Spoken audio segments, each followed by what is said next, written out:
Hi friends, welcome to Anjali blog. ಇವತ್ತು ಮತ್ತೆ ಒಂದು ರೆಸಿಪಿ ಜೊತೆ ಬಂದಿದ್ದೀನಿ ನೋಡಿ ಫ್ರೆಂಡ್ಸ್. ಇವತ್ತು ಆಲೂಗಡ್ಡೆ ಚೀಪ್ಸ್ ಮಾಡ್ಕೋತಾ ಇದ್ದೀನಿ. ನಾನು ಚೀಪ್ಸ್ ಹೇಗೆ ಮಾಡೋದೆಂದು ನೋಡೋಣ. ನಾನು 5 kg ಆಲೂಗಡ್ಡೆ ತೊಗೊಂಡು ಚೀಪ್ಸ್ ಮಾಡ್ಕೋತಾ ಇದ್ದೀನಿ. ಬನ್ನಿ ಮಾಡೋದು ಹೇಗೆ ಅಂತ ನೋಡೋಣ. ತುಂಬ ಚೆನ್ನಾಗಾಗುತ್ತೆ, ಕ್ರಿಸ್ಪಿಯಾಗುತ್ತೆ ನೋಡಿ.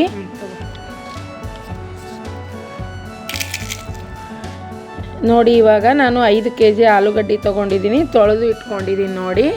ಇವಾಗ ಮೇಲ್ಗಡೆಯಿಂದ ಸಿಪ್ಪೆ ತಕ್ಕೊಳ್ಳೋಣ. ಇವು 5 kg ಇದ್ದಾವೆ ನೋಡಿ. ಇವಾಗ ಮೇಲ್ಗಡೆಯಿಂದ ಸಿಪ್ಪೆ ತಕ್ಕೋತಾ ಇದ್ದೀನಿ ನೋಡಿ. ತುಂಬ ಚೆನ್ನಾಗಾಗುತ್ತೆ. ಚೀಪ್ಸ್ ಮಾತ್ರ ಸೂಪರಾಗಿ ಬರುತ್ತೆ ನೋಡಿ ಫ್ರೆಂಡ್ಸ್. ಬೇಗನೆ ಆಗುತ್ತೆ. 5 kg ಇಲ್ಲಾಂದರೆ 10 kg ತೊಗೊಂಡು ಮಾಡ್ಕೋಬೋದು. ನಾನು ಇವಾಗ 5 kg ತೊಗೊಂಡಿದ್ದೀನಿ.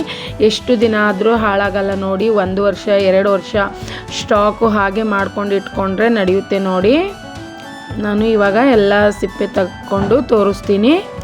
ಈ ಥರ ತಕ್ಕೋತಾ ಇದ್ದೀನಿ ನೋಡಿ ಫ್ರೆಂಡ್ಸ್. ನಾನು ಎಲ್ಲ ಸಿಪ್ಪೆ ತೆಗಿತೀನಿ ಇವಾಗ. ತುಂಬ ಚೆನ್ನಾಗಾಗುತ್ತೆ. ಮಕ್ಕಳಿಗೂ ಎಲ್ಲರಿಗೂ ಇಷ್ಟ ಆಗುತ್ತೆ. ಈ ಥರ ಚೀಪ್ಸ್ ಮಾಡಿ ಸ್ಟೋರ್ ಮಾಡಿ ಇಟ್ಕೋಬೋದು. ಯಾವಾಗ ನಿಮಗೆ ತಿನ್ಬೇಕನ್ನಿಸ್ತೋ ಕರಗಿಸಿ ಕೊಡ್ಬೋದು. ಇವಾಗ ನೋಡಿ ನಾನು ಎಲ್ಲ ಸಿಪ್ಪೆ ತಕ್ಕೊಂಡೆ. ಇವಾಗ ಚೀಪ್ಸ್ ಮಾಡೋ ಮಣಿ ತೊಗೊಂಡಿದ್ದೀನಿ ನೋಡಿ. ಈ ಥರ ತುರ್ಕೋತೀನಿ. ಇವಾಗ ಚಿಪ್ಸು 2 ಥರ ಇದೆ ನೋಡಿ. ಸಿಂಪಲ್ಲಾಗೂ ಬರುತ್ತೆ, ಅಲ್ಲಿ ಇನ್ನೊಂದು ಕೆಳಗಡೆ ಇದೆಯಲ್ಲ ಅದು ಡಿಸೈನ್ ಬರುತ್ತೆ. ಯಾವ ಥರನಾದರೂ ಮಾಡ್ಕೋಬೋದು. ನಾನು 2 ಥರ ಸ್ವಲ್ಪ ಸ್ವಲ್ಪ ಮಾಡ್ಕೋತಾ ಇದ್ದೀನಿ. ಇವಾಗ ನೋಡಿ ಚಿಪ್ಸ್ ಮಾಡ್ಕೋತಾ ಇದ್ದೀನಿ ಈ ಥರ ನೋಡಿ. ತುಂಬ ತೆಳ್ಳಗೂ ಮಾಡ್ಕೋಬಾರ್ದು, ತುಂಬ ದಪ್ಪನ ಮಾಡ್ಕೋಬಾರ್ದು, ಮೀಡಿಯಮ್ ಆಗಿರಬೇಕು ನೋಡಿ. ತುಂಬ ತೆಳ್ಳಗೆ ಮಾಡಿಕೊಂಡ್ರೆ ನಾವು ಎಣ್ಣೆಲಿ ಹಾಕಿದ್ಮೇಲೆ ತೆಳ್ಳಗಿದ್ಮೇಲೆ ನಾವು ಫ್ರೈ ಮಾಡುವಾಗ ಬೇಗನೆ ಕಪ್ಪಾಗುತ್ತೆ. ಅದಕ್ಕೆ ಸ್ವಲ್ಪ ಮೀಡಿಯಮ್ ಆಗಿ ಇಟ್ಕೊಳ್ಳಿ. ಇವಾಗ ಮತ್ತೆ ಎಲ್ಲ ಗೀಚ್ಕೊಂಡು ನಾನು ಸೈಡಲ್ಲಿ ನೀರು ಇಟ್ಕೊಂಡಿದ್ದೀನಿ ನೋಡಿ. ಹಾಗೆ ಚೀಪ್ಸ್ ಮಾಡ್ಕೋತಾ ನೀರಲ್ಲಿ ಹಾಕೋತಾ ಇರಿ. ನೀರಲ್ಲಿ ಹಾಕಿ ಇವಾಗ ನಾನು ಎಲ್ಲ ಚೀಪ್ಸು ರೆಡಿ ಮಾಡಿಕೊಂಡು ತೋರಿಸ್ತೀನಿ. ಒಂದು 4-5 ಸರಿ ಚೆನ್ನಾಗಿ ತೊಳ್ಕೊಬೇಕು ಫ್ರೆಂಡ್ಸ್. ಈ ಕಡೆ ಒಂದು ಪಾತ್ರೆ ಇಟ್ಕೊಂಡಿದ್ದೀನಿ. ಅದಕ್ಕೆ ನೀರು ಹಾಕಿ ನೀರು ಗರಂ ಮಾಡಲು ಇಡ್ತೀನಿ. ನೀರು ಕುದಿ ಬರೋವರೆಗೂ ಒಂದು ಮುಚ್ಚಳ ಮುಚ್ಚಿ ಇಡಬೇಕು ನೋಡಿ. ಈ ಕಡೆ ಒಂದು ಮುಚ್ಚಳ ಮುಚ್ಚಿ ಇಡ್ತಾ ಇದ್ದೀನಿ. ಈ ಕಡೆ ನೋಡಿ ನಾನು ಎಲ್ಲ ಚಿಪ್ಸ್ ರೆಡಿ ಮಾಡ್ಕೊಂಡಿದ್ದೀನಿ. ಇದು ಒಂದು 4 ಇಲ್ಲ 5 ಸರಿ ಚೆನ್ನಾಗಿ ತೊಳ್ಕೊಬೇಕು ನೋಡಿ. ನೀರೆಲ್ಲ ತೆಗೆದು ಮತ್ತೆ ಹಾಕಿ ಚೆನ್ನಾಗಿ ಜಾನ್ ಬಿಟ್ಟು ತೊಳ್ಕೊಬೇಕು. ಒಂದು 4-5 ಸರಿ ನೀರು ಹಾಕ್ಕೊಂಡು ತೊಳ್ಕೊಬೇಕು ನೋಡಿ. ಈ ಕಡೆ ನೋಡಿ ನಾನು ನೀರು ಗರಂ ಮಾಡಲು ಇಟ್ಟಿದೆ, ಗರಂ ಆಗಿದೆ. ಉಪ್ಪು ಹಾಕೋತಾ ಇದ್ದೀನಿ. ನಾನು ಸಿಂಧೆಲ್ಲನ ಉಪ್ಪು ಹಾಕೋತಾ ಇದ್ದೀನಿ. ಉಪ್ಪಾಸು ಉಪ್ಪು ಹಾಕೋತಾ ಇದ್ದೀನಿ. ಯಾಕಂದರೆ ಏಕಾದಶಿ ಎಲ್ಲದಕ್ಕೂ ನಡೆಯುತ್ತಲ್ಲ, ಅದಕ್ಕೆ ಉಪ್ಪು ಹಾಕೋತಾ ಇದ್ದೀನಿ. ನೀವು ಬೇಕಾದರೆ ಇದೇ ಉಪ್ಪು ಹಾಕ್ಕೊಳ್ಳಿ, ಮನೆಯಲ್ಲಿರೋ ಉಪ್ಪು ಹಾಕ್ಕೊಳ್ಳಿ. ಇವಾಗ ಆಲೂಗಡ್ಡೆ ಹಾಕೋತಾ ಇದ್ದೀನಿ ನೋಡಿ. ನಾನು ಚೀಪ್ಸ್ ಮಾಡ್ಕೊಂಡಿರೋ ಆಲೂಗಡ್ಡೆ ಕುದಿಸಲು ಹಾಕ್ತಾಯಿದ್ದೀನಿ ನೋಡಿ. ನಾನು 5 kg ತೊಗೊಂಡಿದ್ದೀನಿ. ಅದಕ್ಕೆ ಸ್ವಲ್ಪ ಪಾತ್ರೆ ದೊಡ್ಡ ತೊಗೊಂಡು ಒಂದೇ ಸರಿ ಕುದಿಸ್ಕೊಳ್ಳೋಣ ಎಲ್ಲ ಅಂತ ದೊಡ್ಡದು ಪಾತ್ರೆ ತೊಗೊಂಡು 5 kg ಒಂದೇ ಸರಿ ಕುದಿಸ್ಕೋತೀನಿ ನೋಡಿ ಫ್ರೆಂಡ್ಸ್. ಇವಾಗ ನೋಡಿ ಚೆನ್ನಾಗಿ ಕುದೀತಾ ಇದೆ. ಇದು ಏನೂ ಇಲ್ಲ, ಒಂದು 50% ಕುದ್ರೆ ಸಾಕು. ಫುಲ್ ಕುದಿಬೇಕಂತ ಅವಶ್ಯಕತೆ ಇಲ್ಲ. ಒಂದು 50% ಕುದ್ದಿ ಒಂದು ಮುಚ್ಚಳ ಮುಚ್ಚಿ ಮತ್ತೆ ಕುದಿಸೋಕೆ ಇಟ್ಟಿದ್ದೆ ನಾನು. ಒಂದು 50% ಕುದ್ರೆ ಸಾಕು ನೋಡಿ. ಚೆನ್ನಾಗಾಗುತ್ತೆ. ಆಲೂಗಡ್ಡೆ ಕಲರ್ ಸ್ವಲ್ಪ ಕಲರ್ ಚೇಂಜ್ ಆದರೆ ಸಾಕು ನೋಡಿ. ಚೆನ್ನಾಗಿ ಕುದೀತಾ ಇದೆ ನೋಡಿ. ಕಲರ್ ಎಲ್ಲ ಚೇಂಜ್ ಆಗಿದೆ. ನಾನು ಕುದ್ದ ಮೇಲೆ ಹೇಗೆ ಗೊತ್ತಾಗುತ್ತೆ ಅಂತ ನೋಡಿ. ಇವಾಗ ಈ ಥರ ಮಾಡಿಕೊಂಡ್ರೆ ಮುರಿತಾ ಇದೆ ನೋಡಿ. ಇದು ಚೆನ್ನಾಗಿ ಬೆಂದಿದೆ ನೋಡಿ. ಕೈ ಈ ಥರ ಚುಚ್ಚಿ ನೋಡಿದ್ರೆ ಬೆಂದಿರುತ್ತೆ ನೋಡಿ. ನಿಮಗೆ ಗೊತ್ತಾಗುತ್ತೆ. ಇಷ್ಟು ಕುದ್ರೆ ಸಾಕು ಫ್ರೆಂಡ್ಸ್.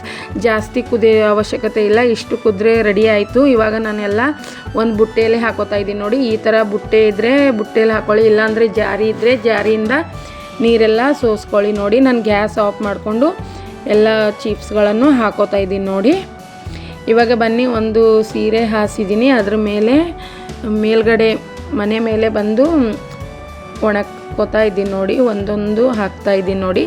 ಈ ಥರ ಒಂದೊಂದು ಬಿಡಿಸಿ ಬಿಡಿಸಿ ಹಪ್ಪಳ ಹಾಕೋಬೇಕು ನೋಡಿ. ಸ್ವಲ್ಪ ಟೈಮ್ ಜಾಸ್ತಿ ಬೇಕಾಗುತ್ತೆ, ಆದರೂ ಪರವಾಗಿಲ್ಲ. ಒಂದೊಂದೇ ಹಾಕಿದ್ರೆ ಚೆನ್ನಾಗಿರುತ್ತೆ ನೋಡಿ. ಈ ಥರ ನಾನು ಹಾಕೋತಾ ಇದ್ದೀನಿ ನೋಡಿ. ಒಂದು 4 ಇಲ್ಲ 5 ಅವರ್ ಆದರೆ ಸಾಕು, ಎಲ್ಲ ಒಣಗುತ್ತೆ ನೋಡಿ. ಇವಾಗ ನೋಡಿ ನಾನು ಎಲ್ಲ ಹಾಕ್ಕೊಂಡಿದ್ದೀನಿ. 5 kg ಚಿಪ್ಸ್ ಹಾಕ್ಕೊಂಡಿದ್ದೀನಿ ನೋಡಿ. ಈಸಿ, ಯಾರು ಬೇಕಾದರೂ ಮಾಡ್ಕೋಬೋದು, ಈಸಿಯಾಗಿ ಮಾಡ್ಕೋಬೋದು ನೋಡಿ. ತುಂಬ ಚೆನ್ನಾಗಾಗುತ್ತೆ. ಒಂದು ವರ್ಷ 2 ವರ್ಷ ಹಾಗೆ ಇಟ್ಟು ಒಂದೇ ಸರಿ ಮಾಡಿಕೊಂಡು ಇಟ್ಟರು ಏನೂ ಹಾಳಾಗಲ್ಲ ನೋಡಿ. ಇವಾಗ ನೋಡಿ ನಾನು 4 ಅವರ್ ಒಣಗಿಸ್ಮೇಲೆ ಈ ಥರ ಆಗಿದೆ ನೋಡಿ. ಇವಾಗೆಲ್ಲ ತೆಗೆದು ಒಂದು ಬುಟ್ಟೆಯಲ್ಲಿ ಹಾಕ್ಕೊಂಡು ಬರ್ತೀನಿ. ಇವಾಗ ನೋಡಿ ಒಂದು ಬುಟ್ಟೆಯಲ್ಲಿ ಹಾಕಿ ಇಟ್ಟಿದ್ದೀನಿ ನೋಡಿ ಫ್ರೆಂಡ್ಸ್. ಇಷ್ಟು ವೈಟಾಗಿ ಚೆನ್ನಾಗಿ ಬಂದಿದೆ ನೋಡಿ ಫ್ರೆಂಡ್ಸ್. ಇವಾಗ ನಿಮಗೆ ಕರಗಿಸಿನೂ ತೋರಿಸ್ತೀನಿ. ನಾನು ಎಣ್ಣೆ ಕಾಯಲು ಇಟ್ಟಿದ್ದೆ, ಎಣ್ಣೆ ಕಾಯ್ದಿದೆ ನೋಡಿ. ಎಣ್ಣೆ ಕಾಯ್ದ ಮೇಲೆ 2 ನಿಮಿಷ ಫ್ರೈ ಮಾಡಬೇಕು. 1 ನಿಮಿಷನೇ, 2 ನಿಮಿಷನೂ ಅಲ್ಲ, 1 ನಿಮಿಷ ಫ್ರೈ ಮಾಡಿದ್ಮೇಲೆ ತಕ್ಕೋಬೇಕು ನೋಡಿ. ಬೇಗನೆ ತೆಗಿಬೇಕು, ಇಲ್ಲಾಂದರೆ ಕೆಂಪಾಗಿ ಬಿಡುತ್ತೆ. ಬೇಗನೆ ಕೆಂಪಾಗುತ್ತೆ ನೋಡಿ, ಬೇಗನೆ ಫ್ರೈ ಆಗುತ್ತೆ ನೋಡಿ. ನಾನು ಇನ್ನೊಮ್ಮೆ ಮತ್ತೆ ಮಾಡಿ ತೋರಿಸ್ತೀನಿ ನಿಮಗೆ. ತುಂಬ ಚೆನ್ನಾಗಾಗುತ್ತೆ ಫ್ರೆಂಡ್ಸ್. ನಾವಂತೂ ಜಾಸ್ತಿ ಮಾಡ್ತಾಯಿರ್ತೀವಿ, ಇಲ್ಲಾಂದರೂ ಒಂದು 10 kgನಾದರೂ 1 ವರ್ಷಕ್ಕಾಗೋ ಅಷ್ಟು ಮಾಡಿ ಇಡ್ತೀವಿ ನೋಡಿ. ತುಂಬ ಚೆನ್ನಾಗಾಗುತ್ತೆ, ಎಲ್ರಿಗೂ ತುಂಬ ಇಷ್ಟ ಆಗುತ್ತೆ. ಮಕ್ಕಳು ಎಲ್ಲರೂ ತಿಂತಾರೆ ನೋಡಿ. ಈ ಥರ ಒಂದು ಸರಿ ಮಾಡಿ ನೋಡಿ, ಬೇಗನೆ ಆಗುತ್ತೆ ನೋಡಿ. ಈ ಥರ ಎಲ್ಲ ರೆಡಿ ಮಾಡಿಕೊಂಡೆ. ಇವಾಗ ನೋಡಿ ಫೈನಲ್ ರಿಸಲ್ಟ್ ಹೀಗಿದೆ. ಐ ಹೋಪ್ ನಿಮಗೆಲ್ಲ ಇಷ್ಟ ಆಗಿದೆ ಅನ್ಕೋತೀನಿ. ಇಷ್ಟ ಆದರೆ ಲೈಕ್ ಮಾಡಿ, ಶೇರ್ ಮಾಡಿ, ಕಮೆಂಟ್ಸ್ ಮಾಡಿ. ಯಾರೆಲ್ಲ ನನ್ನ ಚಾನಲ್ನ ಸಬ್ಸ್ಕ್ರೈಬ್ ಮಾಡ್ಕೊಂಬಲ್ದೆ ನೋಡ್ತಾ ಇದ್ದೀರೋ ಸಬ್ಸ್ಕ್ರೈಬ್ ಮಾಡ್ಕೊಂಡು ನೋಡಿ ಫ್ರೆಂಡ್ಸ್. ಪೂರ್ತಿ ವಿಡಿಯೋ ನೋಡಿದ್ದಕ್ಕೆ ಧನ್ಯವಾದಗಳು. Thank you so much.